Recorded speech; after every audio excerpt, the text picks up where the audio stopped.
powerful. But there's also a powerful new Bay Area thing happening. We're talking about a new attraction, the Tradewinds Resort in St. Pete. Yeah, I was out there actually staying there the day they announced this thing. It's called the JetPack, and, well, since I was off last week, we couldn't figure anyone better to go out and put it through its paces, do the shakedown cruise, an expendable human in case something went wrong. to get beat up. Of course, up. we're speaking about Sean Daly with the St. Pete Times.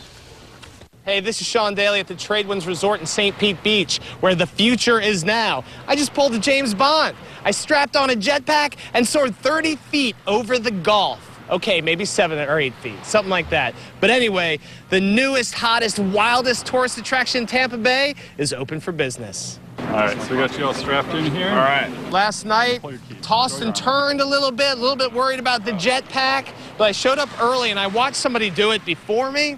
And the key is to stay relaxed, which is not always easy for me, right? Keep your arms in, your legs relaxed, and then they have somebody in a headset kind of directing you through it. And then that jetpack goes on, all water propelled, 28-pound jetpack on your back, but you hardly feel it with the buoyancy.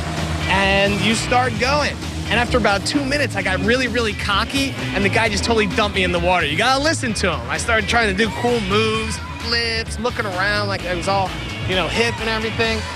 So yeah, the guy dumped me right in the water. But it was amazing. A couple things I didn't love. A little bit of a wedgie with the seat they got down there. And they do this thing called the submarine or the dolphin, where you're skimming the water and then they plunge you in and you come out again.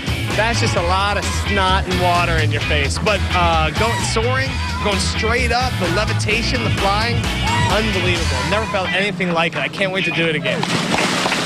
I didn't suck up there, right? You're great. One bit. That's awesome. All right, I survived. The jetpack. The future is now. I'm here with Keith Overton, the president of the Tradewinds. When you first heard that you could have a jetpack for guests, what'd you think? Well, I wasn't going to do it at first. I thought there's no way, that's too crazy. But I got to tell you, it's a huge point of difference, and people just love it. So you have been out there? I did. I went down and trained on it for a couple weeks just to make sure it was safe and it was going to be fun for our guests. And I got to tell you, the reception for it has been unbelievable. How'd you do your first time? Not as good as you. You have to say that. You're in the tourism industry. You have to. Yeah, it was. You really got to relax out there, don't you? You do. And it's a euphoria feeling when you're up above the water floating on that power of just that water propulsion down below you. It's a really neat feeling. I don't think you can get it anywhere else. It's incredible. Yeah, nowhere else on the West Coast is the only place people can do it here. Yeah, the only place in Florida other than there's one operation in the Keys, and you know, it's been well received so far. We're excited to get it and get it up in the air. Now, Tradewinds, you guys are stepping up the game. For summer, you have the jetpack, but also some other stuff too. You know, we try to do things every year that are a little bit different. We have, of course, our 3-story water slide. We have our floating water park. We now have 8 motorized surfboards. We have stand-up paddle boards and traditional surfboards. That sounds very hard. I can't do. I don't know. That's you know, I'm going to stick to the jetpack. I'm going to go out on a sea of glory. I don't know about motorized. I don't know. You did real well. I think you can handle all that. I've got to try that. Man, that looks like fun. That looks like a lot of fun. You know what? It's going to set you back a few bucks, though. It costs $275 for a 30-minute ride. Ooh.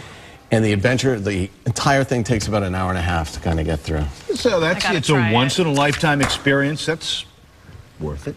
Oh, Maybe. my gosh, that looks like very so cool. much fun, though. Very, very cool. All right, just before 7 a.m. now, you might be thinking about breakfast by now. We know of a place you could treat mom for free today. We love